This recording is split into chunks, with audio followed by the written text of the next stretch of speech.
What are we? What makes us what we are? And what we're going to be? I think it's that right there. It's grit.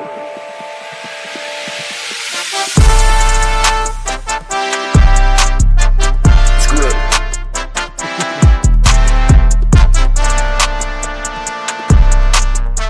It's grit.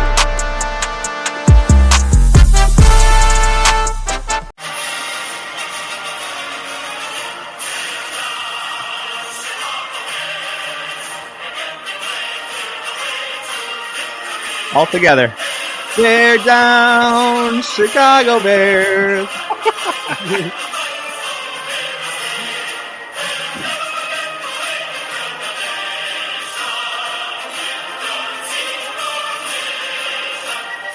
Bear down, Chicago Bears.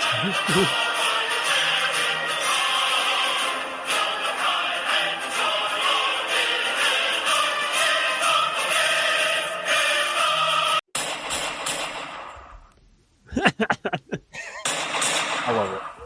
Bear down, baby. Bear down. Oh, there's another one. Goddamn Bears. Oh, you okay, Clay? I had to protect you there for a minute. Whew.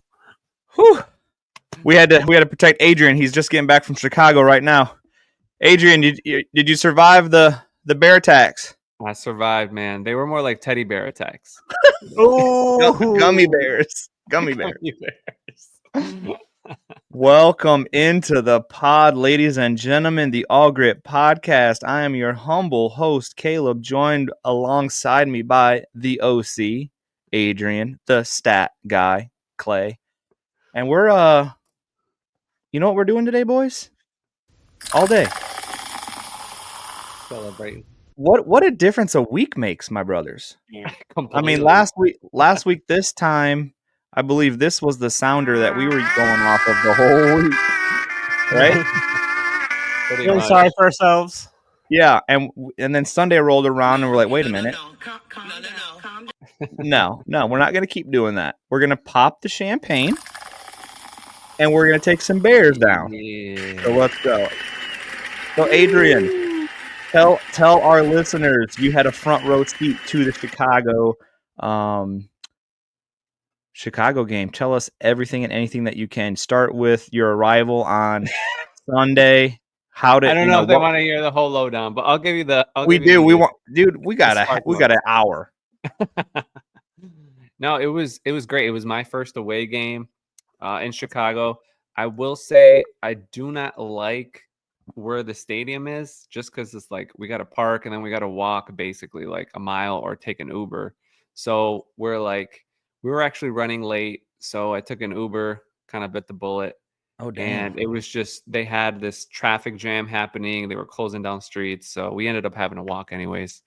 But anyways, we got there right at kickoff. We got to our seats right at kickoff. We were that late. And but we made it on time. We had great seats. Even though we were in the higher section, we were at the very front of the highest section. So Nice. It's like you had an awesome view of just the entire field. And the sentiment in the beginning of the game from Bears fans was just like, okay, well, we have a chance to win this game because the Lions are decimated by injuries. So there's a chance we can win this game. And it was over before it even started. Like as soon as I saw, our defense, the way they started, I was like, this game's done. Like the Bears, their players, they just looked like they wanted to be on vacation. They weren't there to actually play. Right. But we had a great time. You saw the players' faces. They were like, can we just get this thing going? Yeah, I did see some highlights where you could see their faces. And I'd say the stadium, it was conservatively, if someone guessed, it was probably like 50-50, 50% Lions fans, 50% Bears fans. But from my point of view, it looked like majority Lions fans. I thought it was more 60-40. From the amount of support that we got from people going out there. It was a lot of fun. I sat around a couple Bears fans, and we were going back and forth throughout the game. It was a lot of fun. How did Eden do with you with the talking of the trash? Oh, she was great. She was just laughing at everything.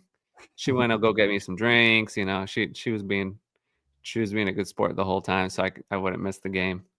So Nice. it was great. Made some new friends. Hopefully they're listening to the podcast. They were sitting by.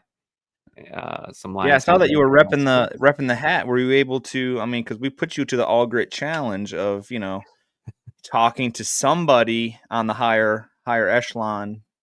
Yeah, we seat didn't chart. get that far. I feel like we tried moving seats at the very the last quarter when most people were Bears fans were Down in leaving. front. Yeah. And they have this new rule there at Soldier Field. Like they actually check your ticket and make sure you're in that section for the lower bowl. So we couldn't get down close to the players like we usually do at Ford Field. Like at the end, you could just go down to the lower bowl and scooch up and stuff. So we weren't able to do that, but it was a lot of fun. The vibes were immaculate. Like you said, a week ago, we're all down in the dumps, but everybody there, dude, everybody there is just like, that was pumped for a Super Bowl run. Everybody felt confident that we could run it. So Nice. It was great. Love it. All right. Well, I was thinking, what do you guys think if we talk a little bit O-line? I know we kind of talked about this a little bit, and Adrian, you had somebody, I think Clay even, you guys were agreeing on somebody that you saw in particular. So I wanted to kind of touch on this a little bit. What did you guys think of, because believe it or not, Ragnow the last couple of weeks has been pushed around. I mean, he got pancaked last week, which led pressure to immediate either sack or an immediate incomplete. But how's the O-line looking yesterday compared to the last 2 weeks? Night and day. It was like last couple of weeks we were talking about it. It looked like they were like sick with the flu or something, but this game they were back. And something that Clay can expound on, but I was really impressed with our rookie Christian Mahogany. I had no idea the dude was even playing because it's like I was there at the game. I wasn't up to date on who was active and who wasn't and stuff. But I did notice, I was like, who is 73? Like I see him in there a lot. Like I didn't think he was like a big tight end they were putting in there. And then from my seat, I can realize that he was at left guard. And come to know it was Christian Mahogany filled in for Graham Glasgow, who was injured. Yeah, so that came in late. Just so you know, we were sitting at home and we didn't even know that Graham Glasgow was out until last minute inactives. Right. And this kid, man, he filled in. You wouldn't have even noticed it. Like I didn't notice that we had a missing O-line guy and a backup was in there. We picked this kid in the 6th round this year in the NFL draft.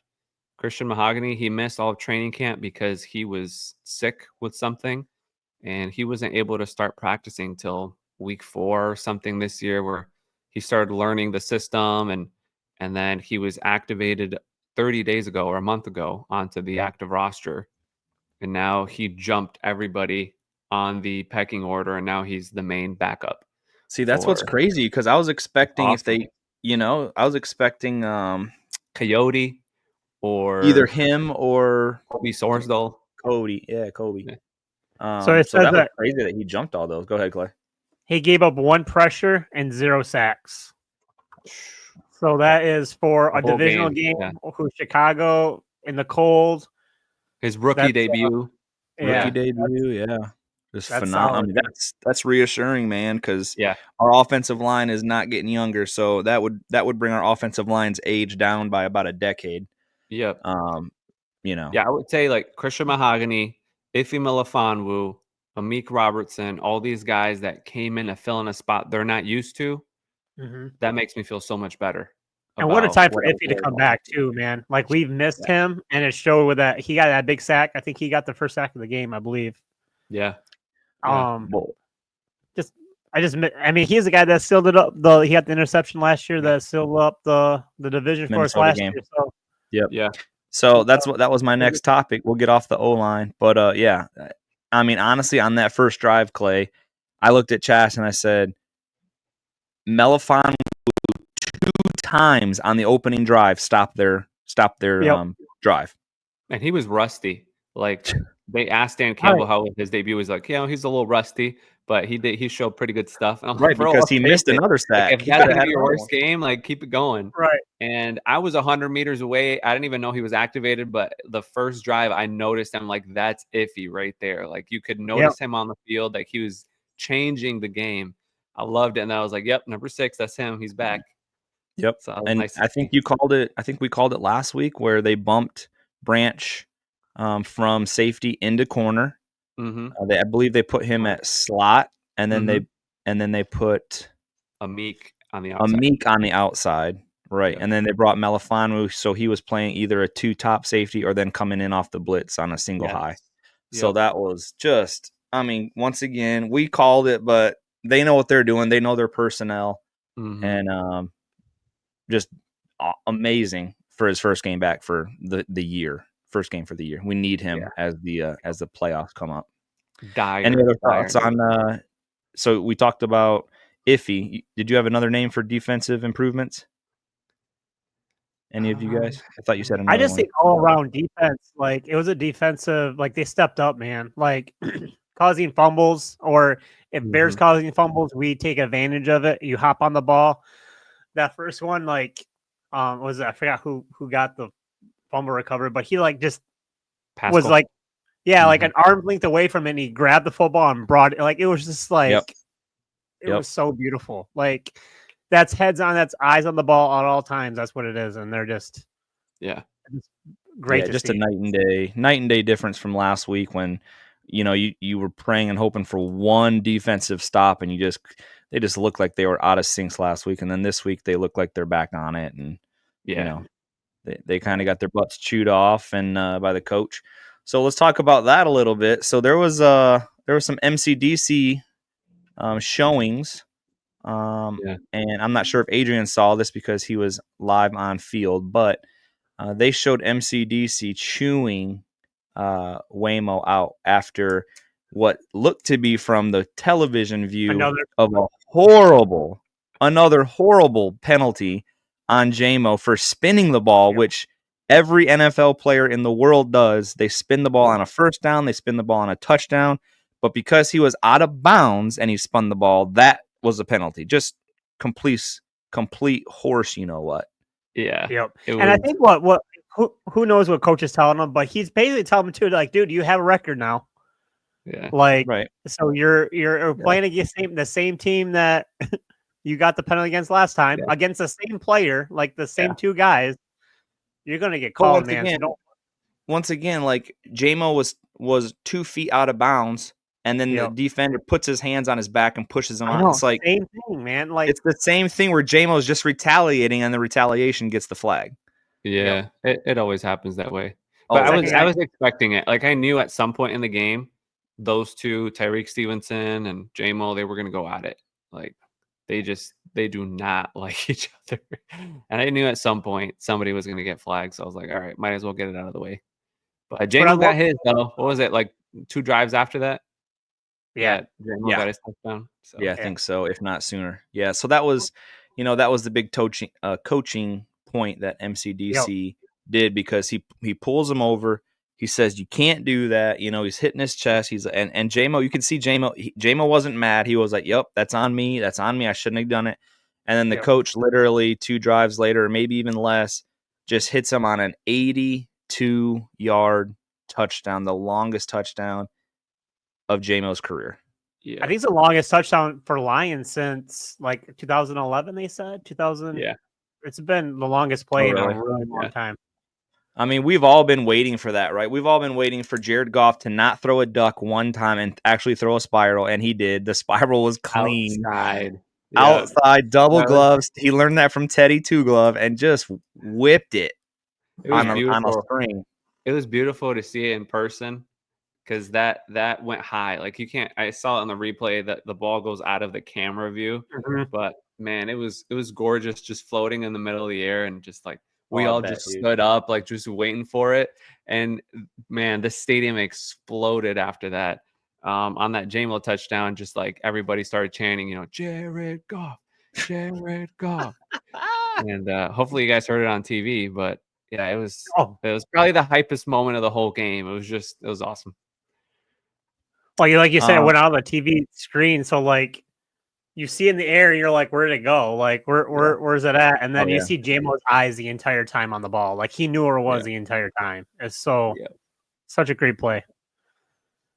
Now, did you guys see where Jared Goff threw that ball from? Because I didn't really get it exactly, but I think it was around the 11, like where he was standing, right? Not where the line he was standing, or was it the 21? I think it was around the 11 because they hiked it from like the 20, and then he took a long step back. I think they hiked from the 17, and he took like probably 5 yards back. I'm guessing. So yeah, you're right around 11 or 12, somewhere around 11, 12, and that ball landed. Oh gosh, I know you got whoever's listening. This is going to go back and watch it and correct me, but I'm swearing that ball came down somewhere around the Lions 40.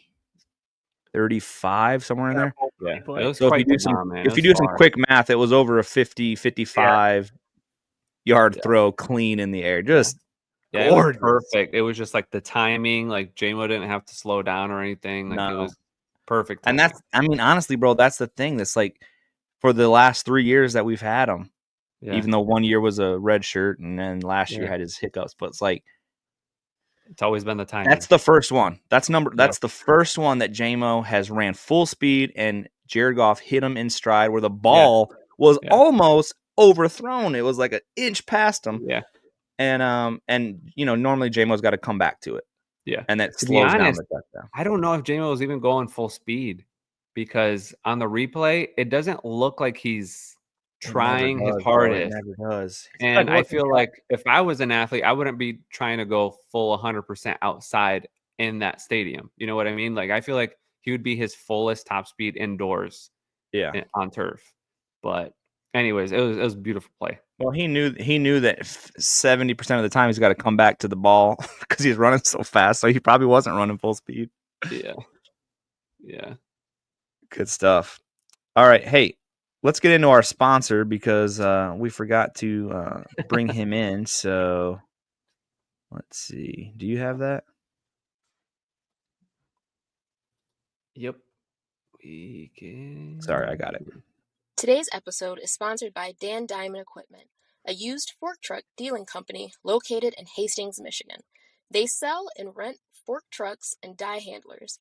With over 30 years of experience, don't hesitate to call Dan Diamond Equipment for all of your fork truck needs.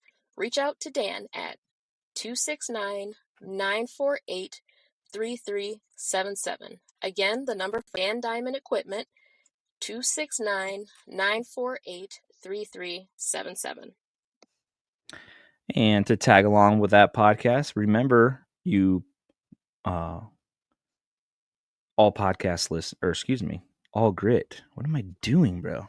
I swear it's water. The All Gritt podcast recently had a new subscription for the podcast. So that means we can have longer podcasts. We can have more guests on, whatever. But please donate to our cause here. We're trying to pay this bill off and we need your help. The All Gritt pod on PayPal. You know, we don't have $200 laying around that we can just pay. You know, we need help. I'm sure Adrian. We're in debt, man. We're in a deficit. Dark times in the street, yo.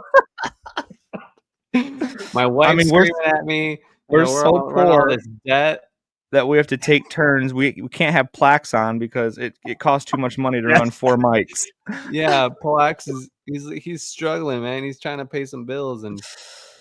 So anyway, look us up on PayPal, All Gritt Pod, and if not, look us up on Instagram.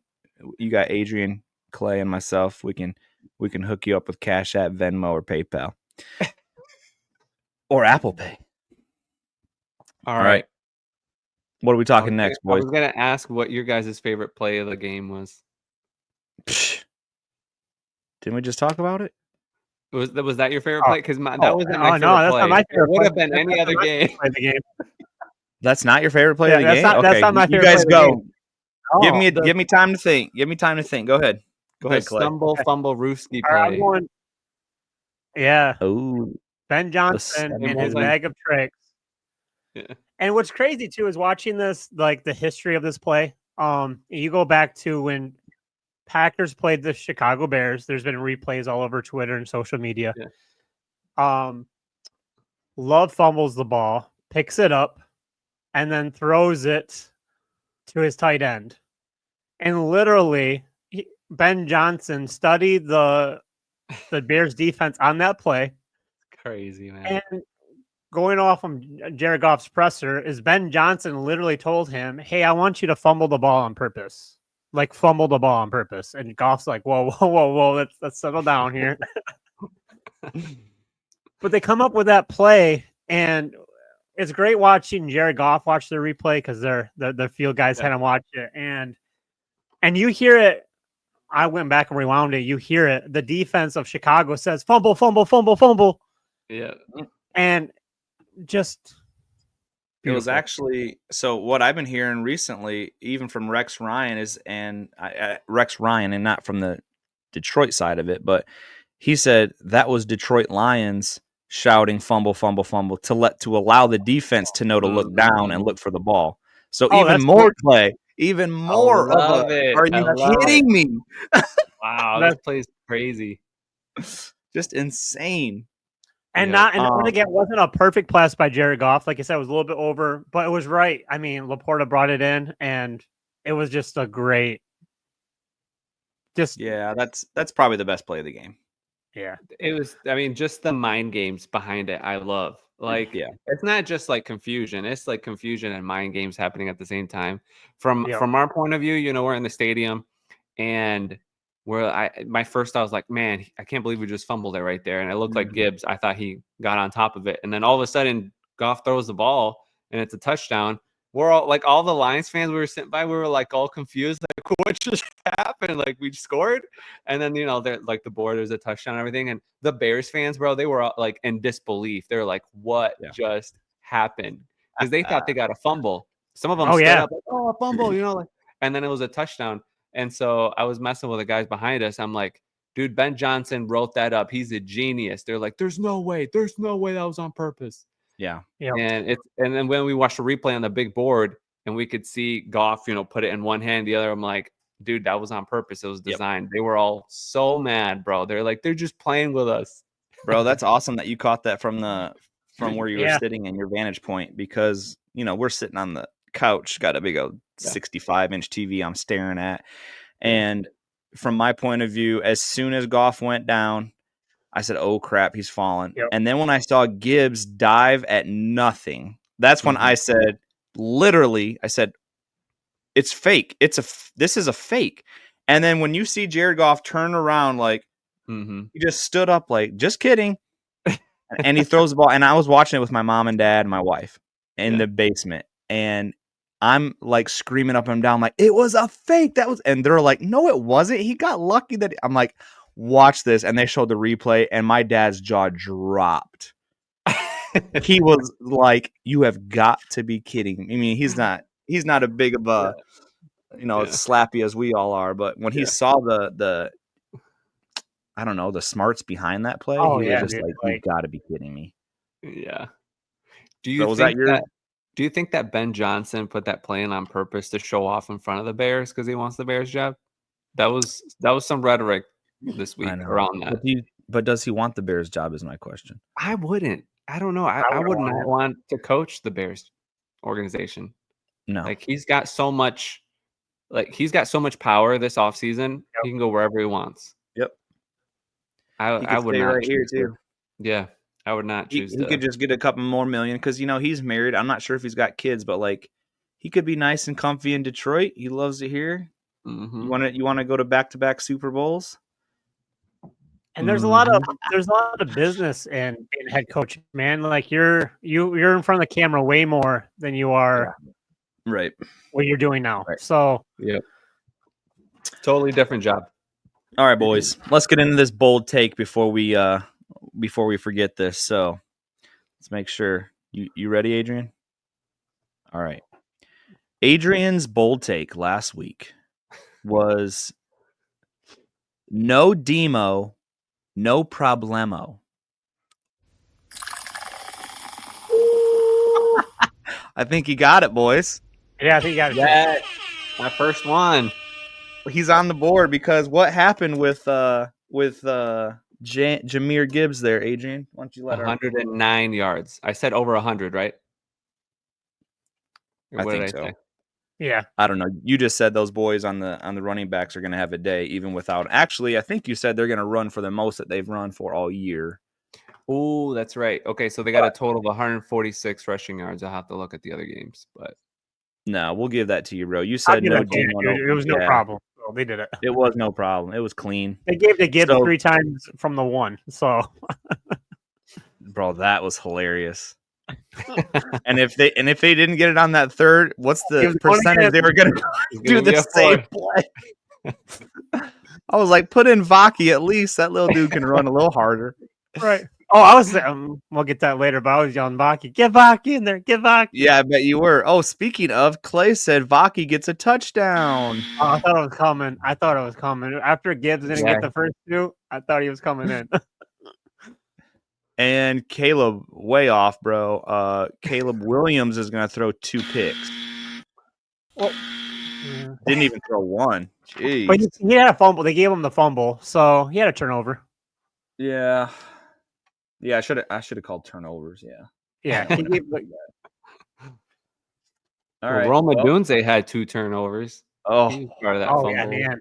that and then the was. other one. So from your point That of view, was did you bad. know he fumbled on that long, like that? On the second one, Yeah. on the second one, I literally, from my point of view, who's running on our side of the field where we were, and I said he's holding that ball out way too close out, and I saw either Campbell or Nowoski coming. I'm like, I hope they punch it out, and they did, bro. They did. I called that one because from my point of view, you could see him like it was away from his body. I was like, he's carrying that way too outside. Well, the I was thing like, too punch is that like thing the out there. Lions players were holding him up. They weren't like tackling him. So it's like, Mhm. and then you see all these other Lions coming in and trying to hit the ball out, and Yep. sure enough.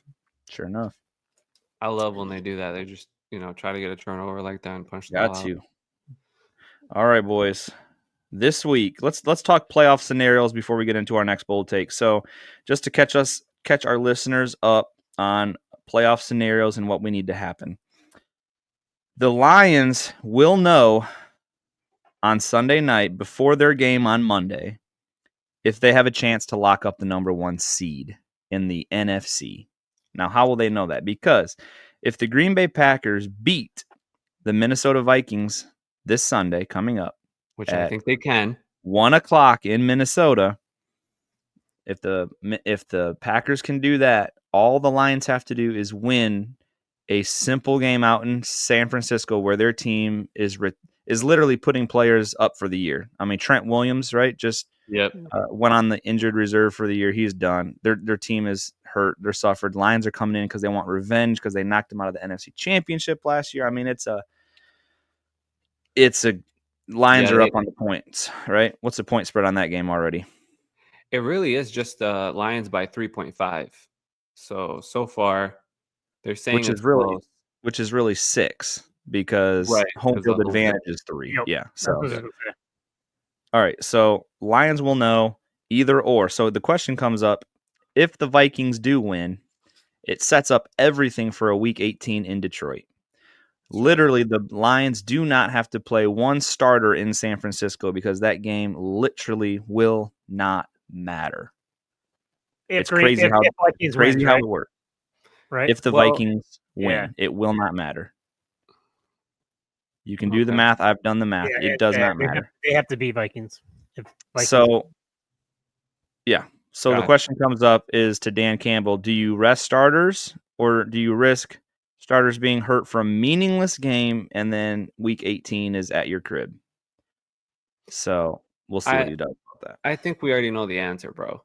We do. Oh, we already know the answer for sure. We already know the answer, bro. He's playing those dudes. He's playing them to 100. Revenge tour. Well, he just called in and here's his What answer. are we? What makes us what we are? What and what is we're that, gonna Dan? be. I don't know. I think it's that right there. It's grit. He told us. I think old Lions, you sit players. Yep. Old Lions would sit people, let them get rusty. And I think he wants his best guys out there for this. Yeah. I still haven't watched the game from last year. I still have not watched it. I didn't finish Netflix's Wide Receiver because I know how it ends. Yeah. I can't that watch I did watch because it was so beautiful for us to be up going into halftime, like whatever it know. was, 27-7 or whatever. I don't know what happened, man.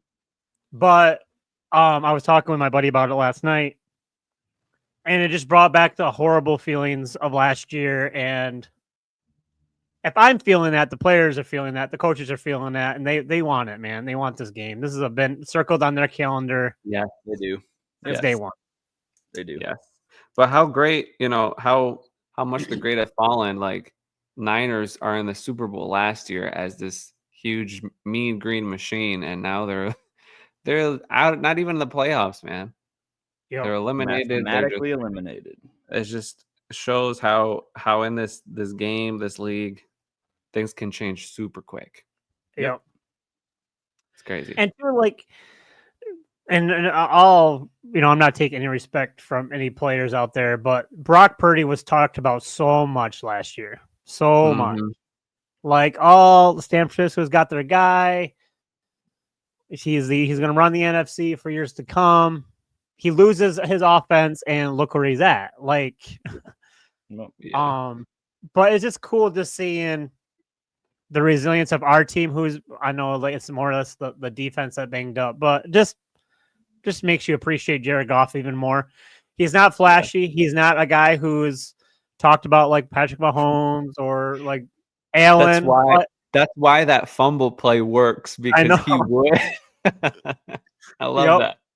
Yep, he's just our guy, man, and I love him. Yeah. All right, boys. So let's wrap it up then with our bold takes for this. Beat San Fran. Yeah, I want to beat them, just regardless of what the result from Minnesota and Packers is. Can you guys hear me? Yeah, we got you. Okay, sorry. So what do you think if So we get our bold takes? Let's get our bold takes for this upcoming week. Ooh, bold takes. So bold takes, we're going to. It's actually a Monday night football game this week in Santa Clara. Santa Clara. Mm-hmm. Yep. Yep. All right. So I got mine, boys. You want me to go first? I never go first. Let me give you some time. Yeah, go first. All right. Get ready. All right. Let me see here. No, we don't have anything. All right. So my bold take for this upcoming Monday night. Who did the San Francisco 49ers want as a tight end for this upcoming year? Ooh, do you guys remember? Right. Yes. Yeah, they actually put a little contract down for him, and they said Lions match this contract or he's coming to Santa Clara. And what did the Lions do? They matched it. They signed the contract. They matched it. Brock Wright goes off for a touchdown. Ooh. So it might not be Super Bowl. However, he is our second string tight end. Yeah. And there's a whole bunch of hands that need to be fed before he would even get a touch of a football. So it's bold in that way. It's bold and Dan Campbell being Dan Campbell, he knows his history. He knows what he's gonna do. Exactly. It's those mind games that we were just talking about with Ben coordinator, Ben Johnson. He knows that San Francisco wanted him, so he's going to play a mind game and say, "This is what you wanted. Look what he's doing to you." Oh, if he does that, that's so disrespectful. Yeah. All right. What say you, Clay? Bold take. So, if it's not bold enough, let me know, and I'll come up with a bolder one. But I say Packers are going to run off this momentum from last night. Let's go. And Packers are going to beat the Vikings. Yes. On Sunday, and I am ordering my NFC Championship North hat on Monday night after the Niners. What? Game. Oh! Now that's when it got bold. Say it again, so the people in the back can hear it. So Packers beat Vikings, Lions beat the Niners, and we're all ordering our NFC Championship North hat gear. We're wrapping Sunday it up next Monday. Yeah. I love it. I love it. And if that happens, boys, all you can have over at the crib, you got to come all the way from Grand Blanc. So Ryan, all of our Packer fans that we've had on the show, go Packers next Sunday. Kumbaya, baby. 1 day contract. We have a 1 day contract with you guys. You know what? I might go on Amazon. Go ahead and give us your bold take. I'm gonna go on Amazon real quick and see how much a cheesehead is. Go ahead, Adrian. All right, my bold take is, man, I've been hoping for such a long time. I think he's ready. Terran Arnold finally gets his first interception this game. I like Intercept Brock Wright, and he gets his first interception of the year. It's my bold take. He was playing. He's been playing really good. Oh, he's been playing. Yeah, Phenomenal for a rookie. I like that. First pick For TA. All right. So for some reason, Amazon doesn't have the actual cheesehead, but if you can, those of you who are on YouTube, you know, that's $9.99. I could get that over to the house in 2 days, bro. What do you think? for 1 day, that's all you need it for. So I think that's good for 1 day. Yeah, I'm gonna return it the next day anyway. The only moment we cheer for the Green Bay Packers is for what, 3 hours? Yep. That's right. What about that one? Oh, there you go. What's that called, Adrian? Give that to Grady when you're done with it. What are those called? What are the kids calling these days? Bucket hats. Bucket hats. Yeah, they used to call them Gilligan hats when I was growing up. But yeah, we got the bucket hats there. That's all cheese. That's actually pretty cool. So yeah, too bad it's a Sunday at 1:00. I'd like to get you guys over and watch that game because that game is just as important as a Lions game to me. So yeah, and I really think that Green Bay is just going to win that one. Do you? Minnesota's been fraudulent. Man, Green Bay looked hot last night, bro. Yeah. Because of it's my bold take. So when Green Bay beats Vikings, it'd be cool if we could watch the game together on Monday night. I'll maybe see if I can head out there on Monday night. So I'll let you know. I mean, it's a holiday week next week too. So that's right. That's true. I forgot. Okay. That's true, man. Oh, you know what? So Cody Gillison is coming over. So yeah, it's already a done deal, bro. If you guys can make it, come on. All right. When Green Bay wins, I'll start making my arrangements. So all right, sounds good. Green Bay just got Green Bay, do your part. Got to. We're gonna have a basement party, boys. Nice. All right, so real quick, I know we didn't get to it, but a quick game ball, and a quick who fumbled the football. So Adrian, you want to go ahead and do your game ball first? Game ball, I'm gonna give it to JMO. He had the best game of his career so far. He played great. And who fumbled the ball? That one's tough because I felt like everybody did a fantastic job, but I will say who fumbled the ball was the Chicago Bears interim head coach. He should have gone for it so many different times. He had nothing to lose. Like the Bears fans, they were so frustrated and upset. They're like, why wouldn't you just go for it? It's 4th and 5. Like, I know it's the second quarter or whatever, but it's like, dude, you have nothing to lose. You're interim, like, you know, put some juice here for the fans. And he was just punting it the whole game. So fumble goes to him for just not going for it. All right. Makes sense. Clay, what you got? My game ball goes to Antoine Randall L. I think good one. The way he's got these receivers going, man, across the board, what he's done with the wide receivers, and also he still got that speed, man. He was running down the field with JMO the entire time, hyping him up. So, and that when you see your wide receivers coach get fired up like that, it drives you. Like you could just tell, like it was hyping up the sidelines, and it really, as Adrian said, it just really fired up the team from then on out. From the rest of the game. You know what? Go ahead. Go. Keep going. No. Go ahead. Adrian did both of them. So, my fumble, man, like you said, it's a hard one. But yeah, I'd give it to man. It's hard to get a fumble on the Lions for that one because it was really a must win, and we got the job done. Like we really did on all facets of the game. Yeah, there was nothing really like obvious that was like, oh, you idiot, you know? You know, I had to stretch it too because my game ball, I knew we were all going to get different game balls because it literally could have gone to JMO, could have gone to Jameer for his first, game this year without Monty. Just took control. I mean, when he's out there running, I know people make fun of the Sonic thing, but the dude is running by people at a clip that is like, you go back to Alvin Kamara, you know, and because everyone says his style is the same, and it really is, but he's faster than Alvin Kamara. Like, he is just unbelievable.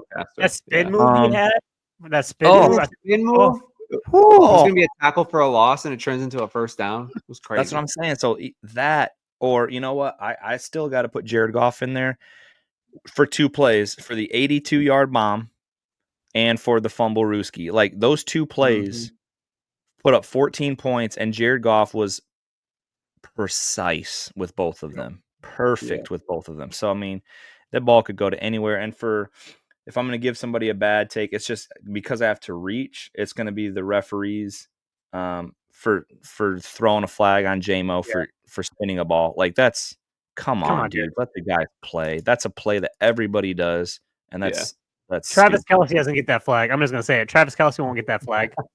Like, you're not gonna get that flag. Like, But this is what I mean when people say that we get all the love. Like, dude, we don't. Right. This is what I mean too. So, Adrian, I forgot we have a speak pipe here. You want to play that real quick? Oh, that's right. Our boy AG, go ahead. Yeah, our boy AG sent a speak pipe in. Shout out to AG in Florida. Love this guy. Big friend of the show. Let's hear what he's got to say this week. What's going on, fellas? It's your boy AG, always repping the D down in the Sunshine State. Been a little minute since I've been on the speak pipe, but wanted to stop in and just offer a voice of encouragement to y'all and the listeners. Don't really got a question. But I think we all share Dan Campbell's sentiments that he said on the talk show. At this point going forward, it don't matter how we get our wins. We can give up 1 million yards of offense, have 10 yards of offense ourselves, but if we win by our team is built on grit. The podcast is built on grit, right? So now is the time where that personality of our team is just really going to have to show. And, you know, all these injuries suck, right? But you know what the injuries did is that it put us on a level playing field with everybody else. It took 20-plus guys for everybody else to have a shot. So our team is built for an unbelievable Super Bowl window, and we still got a great shot this season. The wins just won't come easy, so I'm still all in, boys. I know you guys are all in, but just to all the listeners that have doubts, be all in because reinforcements are coming. We're going to get some guys back from the IR, and our Super Bowl window is wide open for a long time. So we good. But as always, boys, keep up the great work. I'm out. Peace. Let's go. Yeah, Everything AG said is how we all feel, man. Those are our sentiments. Be all right. Like, yeah, sure. So, all right, you boys got anything else? I'm looking forward to this weekend, man. Yeah, I think we're just going to run the table. We'll take the 1 seed. It's going to come down to a bye week, and it's going to run through Detroit. These playoffs are going to run through Detroit. So I saw what I needed to see this weekend, and that's why I'm convinced. Yep. Yes, sir. I agree. I'm hyped, man. Right. This is what you. I know. We're back. We're back. You know what? I do have a San Francisco buddy. I got 2 of them. I got 2 friends here from Wyoming. They go to Central. They're going to be at the game. They're flying out. Oh, wow. That? He is a Niners fan and she's a Lions fan. So let me guess. Is that Jacob? No, close. Heidi and Anthony Torres. So cool. They're going to be flying out to watch the game in person. So okay, I'll see if I can get them for the pod or something. Yeah, maybe they can take the microphone that I had ready for you to do some interviews that you left in my mailbox. My bad, bro. My bad. Next time. Dude, next time. Not everybody's like us, bro, when they're on the road, you know. Yeah. We get digits, we get interviews. This dude's getting there like 1 minute before the national anthem. Or 1 minute after the national anthem, I should say. Yeah. I made it just in time for kickoff. Nice. All right. Well, you know what? I want to put a nice little outro on here for us. So, this is our normal outro. This is the All Gritt podcast. However, with us sweeping the Bears, I think it's one last time we need to all sing together. Crank that up, Adrian. Full power, baby.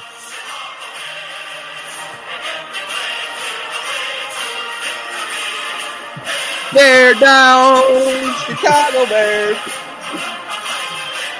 I love it.